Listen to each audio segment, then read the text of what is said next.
আমি দেশ বিদেশে ঘুরে ঘুরে জয় বাংলার গান গাই, আমার নেত্রী শেখ হাসিনা তুলনা যার নাই। জাতীয় সংসদের মতো পবিত্র জায়গায় দাঁড়িয়ে কখনো শেখ হাসিনাকে নিয়ে গান, আবার কখনো অন্য দলকে নিয়ে কটূক্তি, এভাবেই হাসি তামাশা করে সংসদকেও বানিয়ে ফেলেছিলেন বিনোদনের কেন্দ্র। কিন্তু শেষ রক্ষা হলো না তার, ধরা খেলেন পুলিশের জালে। বলছি বহুল আলোচিত মানিকগঞ্জ ২ আসনের সাবেক সংসদ সদস্য ও জনপ্রিয় কণ্ঠশিল্পী মমতাজ বেগমের কথা। তাকে অবশেষে গ্রেফতার করেছেন ঢাকা মহানগর গোয়েন্দা পুলিশ।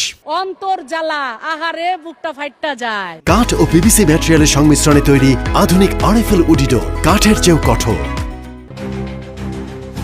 সোমবার রাত 12:15টার দিকে তাকে গ্রেফতার করা হয়। এই তথ্য নিশ্চিত করেছেন ডিএমপির মিডিয়া ও জনসংযোগ